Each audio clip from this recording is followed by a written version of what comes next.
Greetings in Jesus' name. Confess and possess. வேத வசனங்களை அறிக்கையிடுதலும் சுதந்தரித்தலும் என்ற தலைப்பின் கீழாக சில வார்த்தைகளை நீங்களும் அறிக்கை செய்யும்படியாக பரிசுத்த ஆவியானவர் தாமே உங்களை உற்சாகப்படுத்தும்படியாக விரும்புகிறபடினாலே இப்பொழுதும் ஆண்டுடைய வார்த்தைகளை குறித்து சிந்திப்போம். ஆண்டுடைய வார்த்தைகள் மிகவும் உறுதி வாய்ந்தவைகள். ஆண்டுடைய வார்த்தைகள் சுகத்துக்கடுத்த வார்த்தைகளை தியானிப்பீர்கள் என்றால், அதை அறிக்கையிடுவீர்கள் என்றால், சுகத்தின் வல்லமை வெளிப்படும். அந்த சுக நதி அபரிமிதமாய் உங்களுக்குள் பாயும். மேலும் ஒவ்வொரு நாளிலும் தினந்தோறும் ஒரு நேரத்தை ஒதுக்கி வேத வசனங்களை, அந்த ஸ்கிரிப்சர்ஸ் கொஞ்ச நேரமாகிலும் எடுத்து அதை கன்ஃபஸ் பண்ண வேண்டியது தேவை. ஸ்கிரிப்சர்ஸ் மனனம் செய்யுங்கள். மேலும் அதை பாடலாக பாடுங்கள். அந்த தேவனுடைய வார்த்தைக்குள் தான் அதிகாரம் உண்டு. உங்களுடைய நண்பர் தவறாக பேசினாலும் நீங்கள் எச்சரிக்க வேண்டும். அதாவது நெகட்டிவாக எதிர்மறை வார்த்தையை சொல்லும் பொழுதும் நீங்கள் அதை தடை செய்ய வேண்டும். எந்த காரியத்தை குறித்தும் எதிரடையாய் பேசாதிருங்கள். நீங்களாகவோ அல்லது யாரிடத்திலும் எதிர்மறை வார்த்தையை பேச வேண்டாம். பரிசுத்த ஆவியானவரை சார்ந்து கொண்டு அவர் உங்களுடைய நாவை கண்ட்ரோல் பண்ணும்படிக்கு விட்டு கொடுத்து விடுங்கள். எதிர்மறை வார்த்தையை உடனே கேன்சல் செய்து விடுங்கள். எதை பேசியிருந்தாலும் உடனுக்குடன் அந்த எதிர்மறை வார்த்தையை உடனே அதை கேன்சல் செய்ய வேண்டும். உடனே நேரடியான வார்த்தையை அதிகமாக அறிக்கையிட ஆரம்பித்து விடுங்கள். ஆண்டுடைய வார்த்தை ஞானமுள்ள வார்த்தைகள். அதனால் ஞானமுள்ளவர்களுடைய நாவுதான் ஔஷதமாயிருக்கிறது என்று நீதிமொழிகள் 12:18 கூறுகிறது. My wise tongue shall promote health. நம்முடைய ஆரோக்கியத்தை அது அதிகப்படுத்துகிறதே நம்முடைய ஞானமுள்ள நாவு மட்டுமே. அதனால் இந்த வேளையில கூட ஆண்டவர் நம்ம ஒவ்வொருவரும் நீண்ட ஆயுளோடு பலனோடு சரீர சுகத்தோடு காணப்பட வேண்டும் என்று அவர் விரும்புகிறார். அதனால் இப்பொழுதும் என்னோடு கூட சேர்ந்து, எங்களோடு கூட சேர்ந்து நீங்க அறிக்கையிடுங்க. என்னுடைய நாட்களுக்கு தக்கதாக என் பலன் கூடிக்கொண்டே போகும். உபாகமம் 33:25. கர்த்தர் என் பலனாயிருக்கிறார், என் ஜீவனின் பலனாயிருக்கிறார். நான் யாருக்கு பயப்படுவேன்? அவர் கிருபை எனக்கு போதுமானது. என்னுடைய பலவீனத்தில் அவர் பலன் எனக்கு பூரணமாய் விளங்கும். 2 கொரிந்தியர் 12:9. கிறிஸ்துவை மரித்தோரிலிருந்து எழுப்பினவர் சாவுக்கு ஏதுவான என் சரீரத்தை எப்பொழுதுமே உயிர்ப்பிப்பார், எப்பொழுதும் உயிர்ப்பித்துக் கொண்டிருக்கிறார்.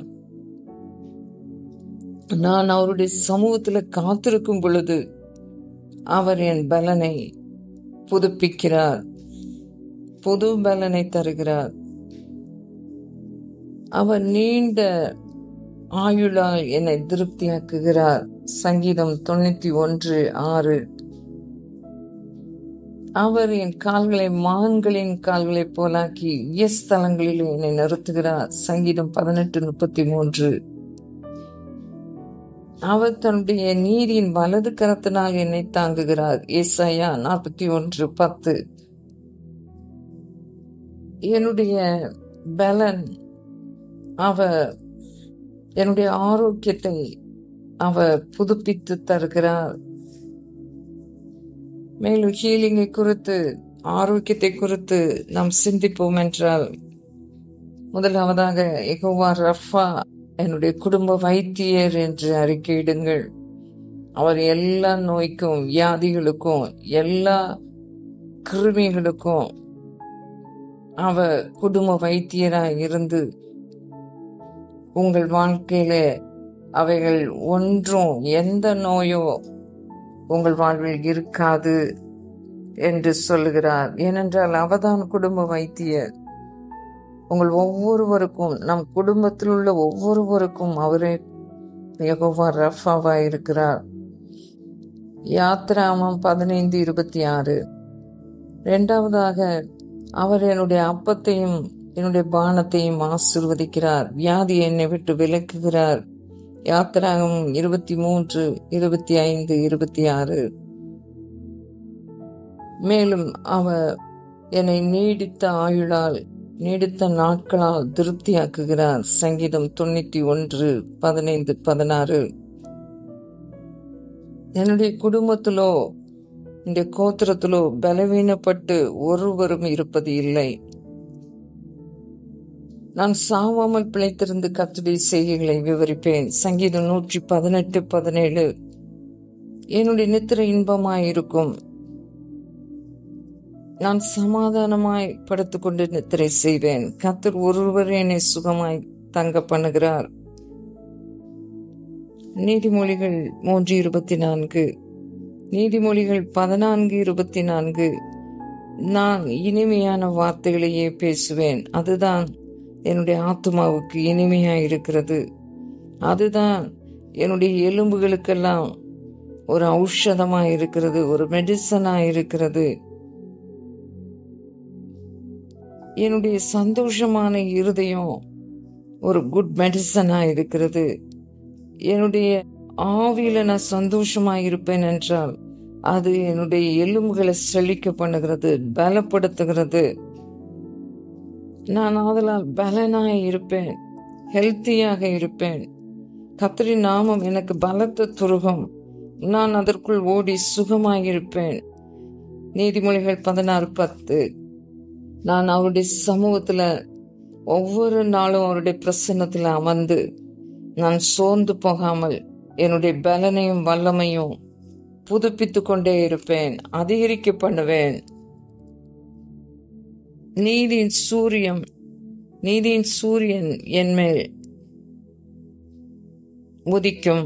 அவருடைய செட்டைகளின் கீழே எனக்கு ஆரோக்கியம் உண்டு. மல்கியா 4:2. ஒரு வியாதியும் என்னை தொட முடியாது, அணுக முடியாது.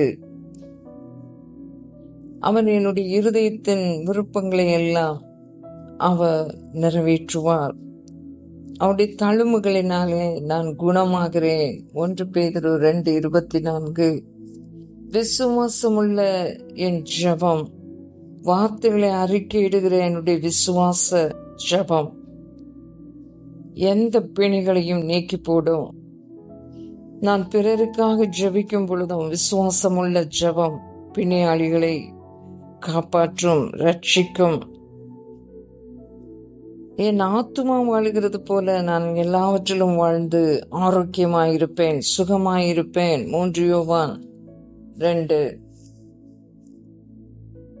மேலும் ஆட்டுக்குட்டியானுடைய இரத்தத்தினாலும் சாட்சியின் வசனங்களாலும் நான் எல்லா சிக்னஸையும், என்னை தாக்க வருகிற ஒவ்வொன்றையும், ஒவ்வொரு ஆவியின் கிரியையும் நான் மேற்கொள்ளுகிறேன். வார்த்தையினாலும் இரத்தத்தின் வல்லமையினாலும் ஜெயம் எடுக்கிறேன்.